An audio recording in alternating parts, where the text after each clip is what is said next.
नमस्कार, सादर प्रणाम। मैं doctor Om Prakash Mishra, the Sanket live से। आजकल संघ प्रमुख डॉक्टर मोहन भागवत प्रवास पर हैं, चारों तरफ घूम फिर रहे हैं और तरह तरह के अपने बयान दे रहे हैं। कभी वो कहते हैं कि ब्राह्मण लड़कियों की शादी दलितों के लड़कों के साथ की जानी चाहिए, कभी वो मंदिर, कुआं, शमशान की बात करते हैं। तो आज मैं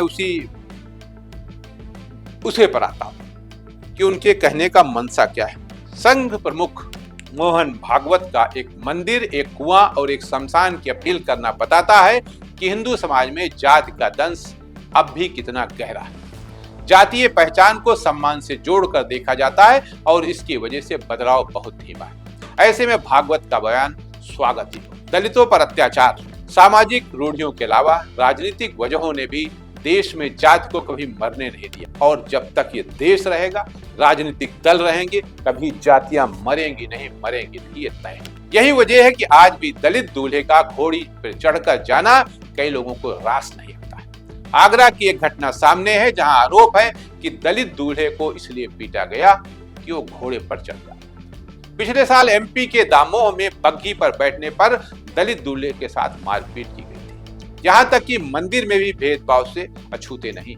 पिछले ही महीने पश्चिम बंगाल के गीधाग्राम स्थित एक शिव मंदिर में दलित समुदाय को सदियों बाद प्रवेश मिला तो तमाम लोग नाराज हो गए। हजारों शिकायतें आई। सबसे बड़ी समस्या यह है कि देश में जाति से जुड़े भेदभावों का एक बड़ा तबका अब भी गलत नहीं मानता है। उसको लगता है ये सही हो रहा है। उसकी नजर में ये सब स्वाभाविक व्यवहार। राष्ट्रीय अनुसूचित जाति आयोग ने पिछले साल अक्टूबर में एक आरटीआई के तहत पूछे गए सवाल के जवाब में बताया था कि 4 साल के भीतर उसके पास 47,000 से ज्यादा शिकायतें दर्ज हुई। इनमें दलितों के खिलाफ अत्याचार, भूमि विवाद और सरकारी नौकरियों से संबंधित मुद्दे प्रमुख रहे। सकारात्मक पहल यह है, इस तरह की घटनाएं जाहिर करती हैं कि समरसता का सपना अभी दूर है। इन हालात में अगर संघ समाज में गहरे पेट बना चुके विभाजन को खत्म करने की अपील और सामूहिक पहचान पर जोर देता है तो इसे सकारात्मक रूप में लेना चाहिए। लेकिन इससे पहले संघ को स्वयं पहल करना चाहिए कि वो कितना मिक्सअप हो पा रहा है समाज में। क्या उनके यहाँ कहीं कोई, उनकी जो पदाधिकारियों की संख्या है उसमें कोई है ऐसा एडजस्टमेंट, तभी तो बनेगा। उन्होंने कहा कि होली, दिवाली के जो त्योहार हैं उनको सबको मिल बांट के मिलकर मनाना चाहिए। इन मौकों का इस्तेमाल भेदभाव के खिलाफ किया जाए तो परिवर्तन आ सकते हैं।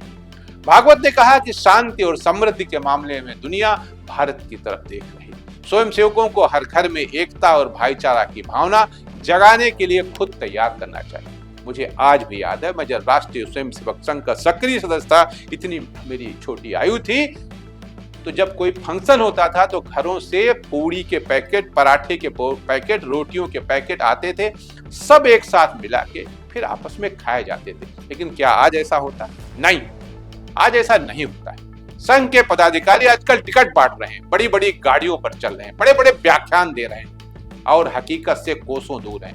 कागज पर शाखाएं लग रही हैं, आंकड़े बताए जा रहे हैं, लेकिन हकीकत में ऐसा कुछ नहीं।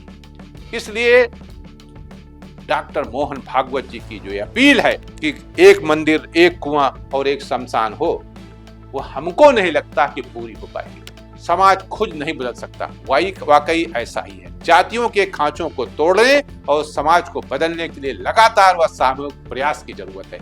इसमें किसी भी तरह के राजनीतिक या वैचारिक मतभेद को आड़े नहीं आने देना चाहिए। लेकिन यह संभव कैसे है? क्योंकि टिकट वितरण में तो जाति प्रमुखता के साथ लिखी जाती है ना, उसी आधार पर तो टिकट बढ़ते हैं। आप इस समय एक वीडियो बहुत चल रहा है, नगीना से सांसद हैं, निर्दलीय जीते हैं, चंद्रशेखर जी अपने नाम के साथ रावण लिखते हैं, आजकल विदेश यात्रा पे हैं। जिस बड़ी गाड़ी पर, वो 22 करोड़ की गाड़ी पर घूम रहे हैं, उस पर नेम प्लेट, जहां नंबर प्लेट होती है वहां लिखा हुआ है चमार।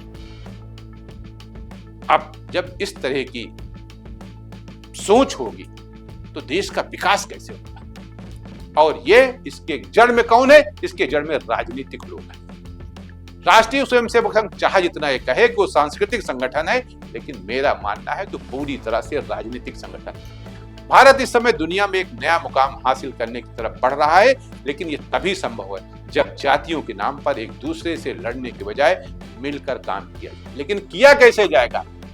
कहीं शिवसेना आएगी, कहीं करणी सेना आएगी, कहीं ब्राह्मण सेना आएगी, कहीं यादव सेना आएगी, तो फिर होगा क्या। आज के लिए इतना ही, नमस्कार।